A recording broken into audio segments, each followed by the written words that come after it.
warahmatullahi wabarakatuh. Bersama Ibu Restu Astuti.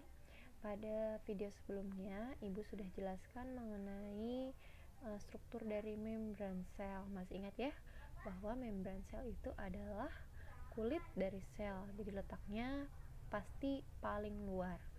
Nah, kali ini Ibu akan menjelaskan organel-organel sel. Nah, kita langsung saja ya. Kita mulai dari yang nomor 1. Di sini ada nukleus. Nukleus ditunjukkan oleh nomor 1. Ini ya. Jadi bagian yang ungu ini adalah nukleus, atau bisa dibilang bahasa Indonesianya adalah inti sel.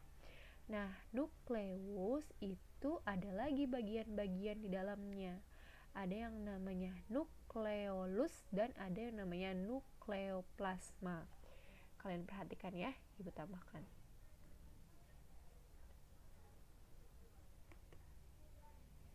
Jadi, kalau kalian lihat pada bagian ini ya, ada bagian yang warnanya itu lebih pink atau merah. Nah, ini ya. Nah, ini disebut nukleolus.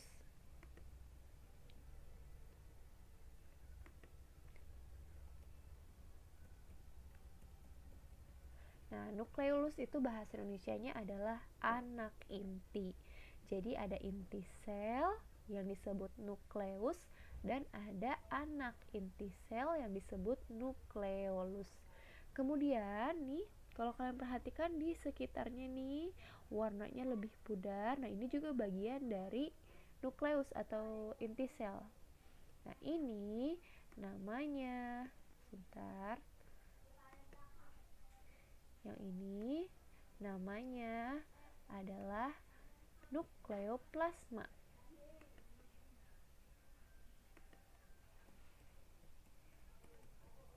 atau cairan inti sel. Nah, jadi masih ingat ya? Ibu ulangi bahwa inti sel bagian-bagiannya adalah yang pertama namanya anak inti sel atau nukleolus, dan ada cairan inti sel yang disebut nukleoplasma. Nah, sekarang Ibu bahas fungsinya. Nukleus fungsinya adalah sama seperti otak pada manusia. Kira-kira otak fungsinya untuk apa? Untuk mengatur kegiatan manusia. Nah, itu begitupun dengan inti sel atau nukleus. Fungsinya adalah untuk mengatur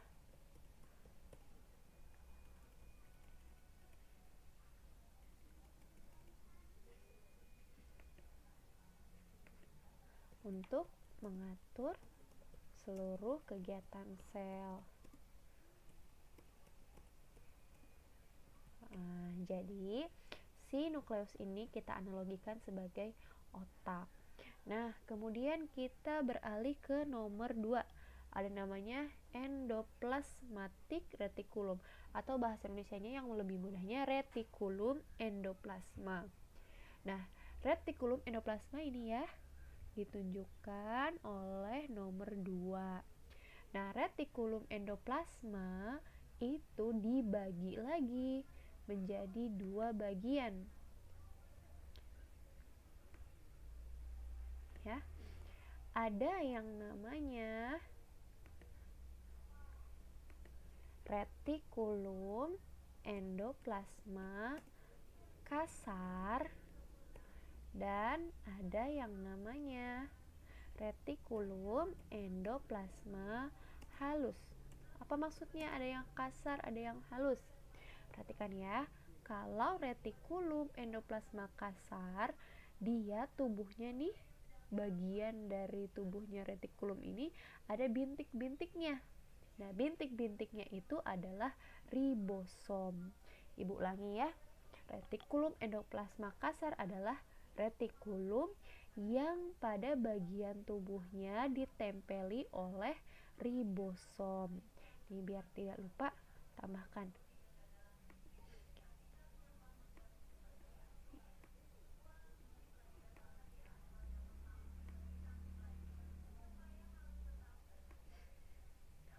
Yang kasar ditempeli oleh ribosom.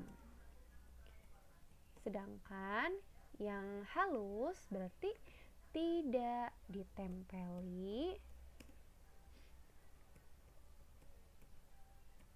oleh ribosom. Gitu ya. Kemudian kita bahas fungsinya. Kalau yang retikulum endoplasma kasar, Ibu bagi dua. Kalau yang kasar, ini yang kasar, fungsinya sebagai tempat untuk sintesis protein. Apa itu sintesis protein? Sintesis protein itu adalah pembuatan protein. Sedangkan kalau yang retikulum endoplasma halus, ini yang halus, dia fungsinya adalah untuk sintesis lemak. Jadi ada yang berfungsi untuk membuat protein, ada juga yang berfungsi untuk membentuk lemak. Kita beralih ke nomor 3. Nomor 3 ada sitoplasma. Sitoplasma itu adalah cairan sel. Nih ya. Jadi kalau kalian bayangkan ada sebuah mangkoknya itu ada isinya bihun, ada tahu, ada mie, ada baksonya. Nah, sitoplasma itu adalah si kuah baksonya. Jadi sama fungsinya. Si kuah bakso itu adalah media tempat bakso, mie, bihun, dan lain-lain. Nah, sitoplasma pun sama. Fungsinya sebagai media dari organel-organel sel. Nah, jadi kalian tambahkan ya bahwa sitoplasma nomor 3 ini ya fungsinya adalah sebagai media dari organel sel.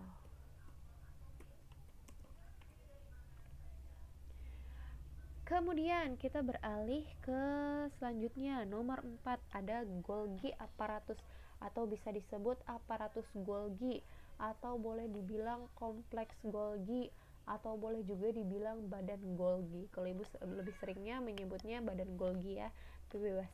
Boleh aparatus Golgi, boleh badan Golgi, atau boleh kompleks Golgi.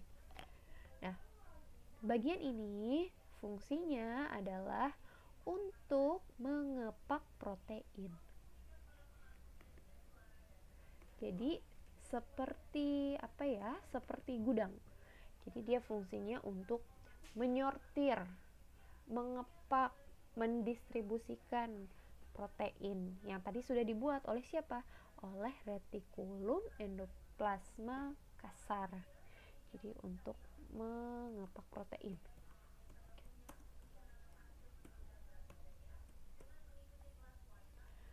Kemudian kita beralih ke nomor 5. Nomor 5 ini ada mitokondria. Ini ya yang seperti sosis.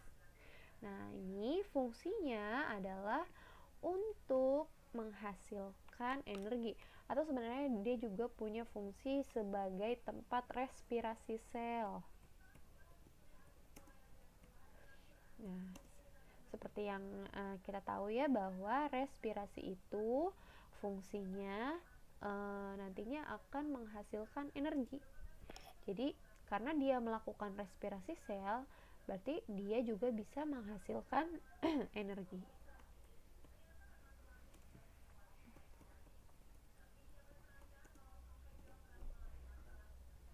Nah, kira-kira energinya untuk apa? Ya, energinya dibutuhkan untuk seluruh kegiatan sel.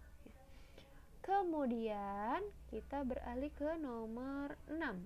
Ada ribosom ya. Jadi ribosom ini selain ada di dalam retikulum, tapi tersebar juga di seluruh bagian sitoplasma. Tapi fungsinya sama seperti yang ada di retikulum endoplasma kasar. Jadi fungsinya adalah untuk mensintesis protein.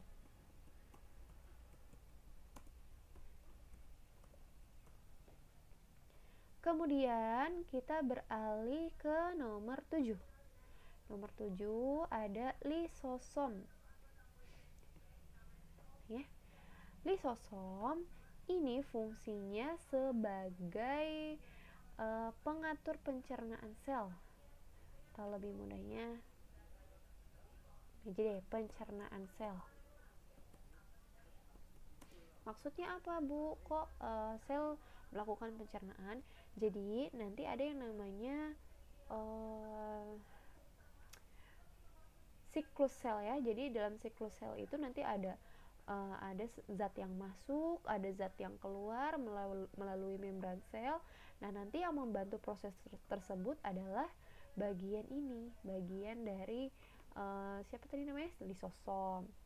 Nah, jadi si lisosom nantinya kalau ada zat yang masuk akan dihancurkan oleh lisosom. Kemudian kita ke nomor selanjutnya, nomor 8 ada DNA. Nah, DNA letaknya ada di dalam nukleus ya. DNA ini di dalamnya lagi ada yang namanya kromosom. Jadi DNA di sini fungsinya adalah pembawa sifat genetik.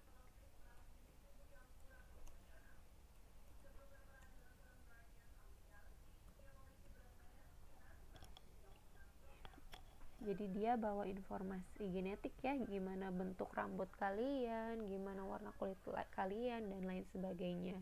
Yang terakhir, membran sel ini sudah Ibu jelaskan kemarin, jadi Ibu tidak pada video sebelumnya, jadi Ibu tidak akan jelaskan lagi ya. Sampai sini dulu. Assalamualaikum warahmatullahi wabarakatuh.